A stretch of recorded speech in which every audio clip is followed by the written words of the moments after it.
cry afterwards. So I had one of my 12-year-olds that gets to come to my college class. I had him beat up one of the kids in class. Literally beat him up, awesome. like toying with him. Dude, that is the kid was so awesome. The kid was a wrestler. He was just kind of coming to class, like, and he just had like, he was just kind of had this arrogance, like, this shit's not gonna work. So I just called him out one day and was like, you want to roll with Brendan? He's 12. You can go as hard as you want. So he did. He was and he was a stout kid. You could tell he was a wrestler. Right. So, and Brendan even let him get his back, and he was just smiling. And then he put it on him. Yeah. And then I yelled at the kid after all the other kids left. But I treated him like a wrestler, right? And that's when he came back after that, completely different Chilled out. student. Completely different student. I made the kids have to write papers and everything too, but his paper was probably one of the best papers I've gotten after a class too.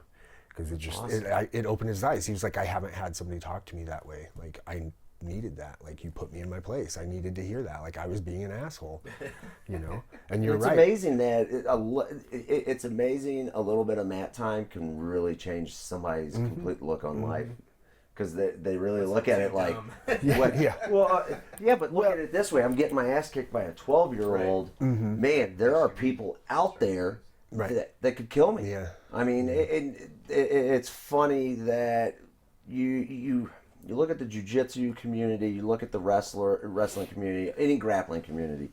We all know at some point, if somebody puts their hands on me, deep down, if I had to, I know I could at least have a fighting chance. You get somebody that's never done anything in their life, and they're like, man, I'll just beat the shit out of them. And it's like, yeah, wait a minute, time out. How? Swagger come from, yeah. Yeah, I had how are you going to do that? I had a guy. I see you staring at me with those big brown eyes. I couldn't look away even if I tried. This feeling that you give me, no, I can't describe. Oh boy, you got me thinking maybe we belong together. Maybe this is right. I'll hold you through the day and all through the night. I never believed in love at first sight, but boy, I think I'm in a love, love, love. I think I'm in a love, love, love. I think I'm in love. I'm not the kind of girl who needs to have a man, but something tells me that you'd always understand. You give me all your love and love me all you can. Oh boy. I had a guy early on that he was doing, it's some martial arts. He was doing a few, but one of them was this knife fighting that like nobody does, and then the other, yes, yeah. The Filipino. Yes, that's it. Because like, daggers, because like nobody can teach it, right? Yeah. But that's what this kid's all learning, theory, right? 'cause you Yeah. can't really So test he's like a correctional officer, and he's like big over. He was the only one coming to my morning classes for the longest time. So he's like, we were doing the warm up for the whole hour, but I knew why he was coming, so I would put him in those situations. Like, I would have people mount him, and then, you know, he would just give up easily. And he'd stuck it out for quite a while with us, but it still just wasn't making sense. So I sat him down one day, because every time he'd get tired, he'd tap or whatever. So I sat him down one day. Our school is actually right next to a methadone clinic. So we have a lot of characters that come through. It's closed at nighttime, so when all the kids and families are there, it's no big deal, you know. But he was there in the morning, so there's a big guy standing outside. So I set him down and was like, man, if you walk out to your car right now and that big guy attacked you, what would you do? Because you're giving up in here when you know this guy isn't really trying to hurt you. Like, and that's what I'm trying to help you do, is learn how to survive for... He was a prison guard. He was a prison guard, right? If we have to survive for a minute, or if it's 10 minutes before, like, we need to know how to survive that long. Well, I just pull out my knife and stab him. I said, are you fucking kidding me? Like, I've just saw everybody in here completely control you. When did you have an opportunity for your arm to get a knife, and then you think that you're going to be able to? Like, no, that's not how. A trained person, that's one of the first things that we're looking at when altercation happens. But that's Where are the weapons? Hey, does this asshole have a weapon on him? Oh, you don't have a weapon on you. Okay, go ahead. right. And so back to how I teach that my jiu-jitsu class. So I have a jiu-jitsu 1 class that they don't really do a lot of rolling in, but now they have a jiu-jitsu 2 class. After they do jiu-jitsu 1, they get to come to jiu-jitsu 2, and it's like we get to actually roll. Like we get to do real jiu-jitsu. But in jiu-jitsu 1, we're talking about, self-defense or sport jiu-jitsu or MMA, but that's another, I think, like a misconception that a lot of girls think about too, is like, well, I need to know all this stuff. No, you need to know how to keep a guard closed and have an overhook. Right. We're cool after that. Get your hook and get You the need, hook up. and really, you need to learn how to breathe under stress. And if we can, if we can just master being there, and that's what we talk about too, like being uncomfortable and uncomfortable, like it becomes normal then, right? So we do a lot of mount escapes, and then just a lot of just getting back to guard, right? So they feel that guard, like they just know how to get there, and it's automatic. They're immediately controlling the posture, hugging them close. So it's just natural instead of this kick him in the balls and Right. no, 5-on-2. it's not going to work. Yeah. Now you just pissed him off even more.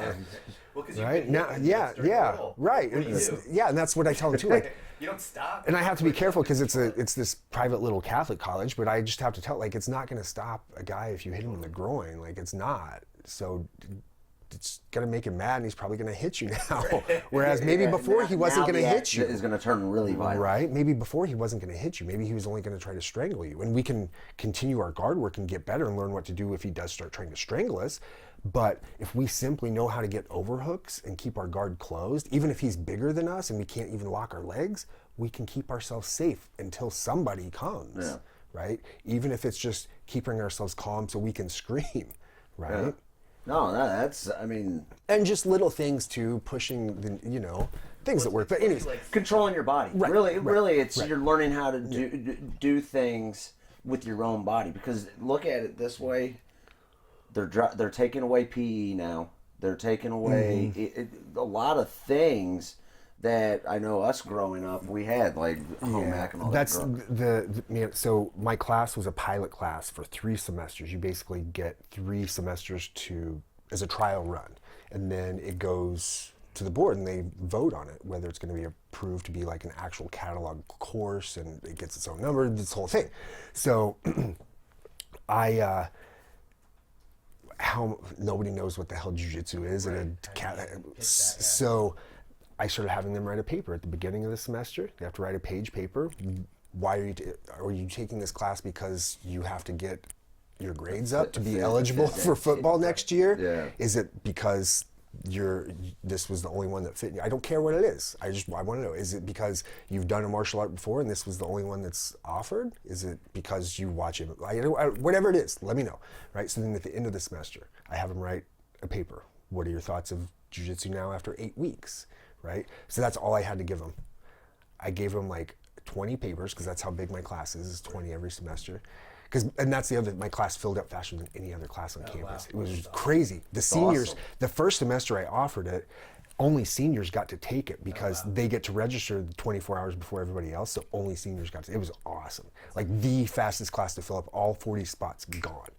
That's awesome. Yeah, very cool. So that all helped me. But these papers I handed over because all these girls, all these students are saying, having this jiu-jitsu class helped me. It helped me feel safer walking across campus. I know that I have a lot more that I could learn, but I know that I don't know as much as I thought I did, right? And I know, yeah, exactly. And now the other thing that they would comment on was, because they learn how to choke each other, right?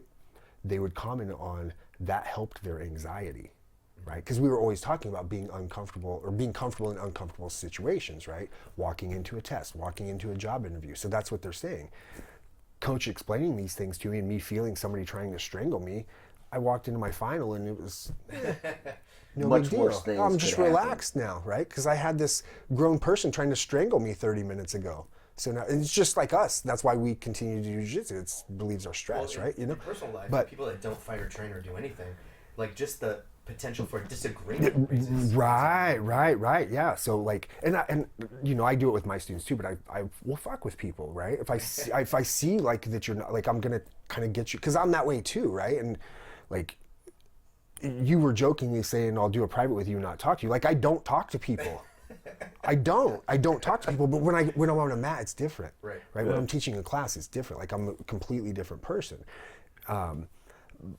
But it was just really cool seeing that they, within that 8-week period, they realized that they didn't know anything, that they needed to continue training so they knew something, but they had a little bit of knowledge, and it was already helping them outside of the mat, That's right? awesome. So like, she was like, no problem. Like, That's they said, do you want to teach another one? So that's why I got to do jiu-jitsu too. That's awesome. Right? Because they were like, so awesome.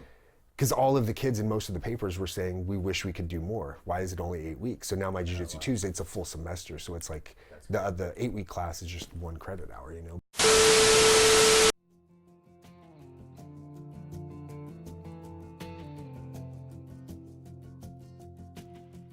Never thought to second guess it till I started guessing wrong. I hear that's how you learn a lesson and you start moving on. But I look back, trying to burn what's already turned to ash.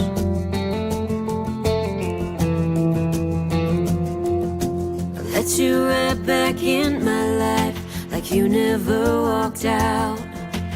Pick up right where we left off, like I never put you down.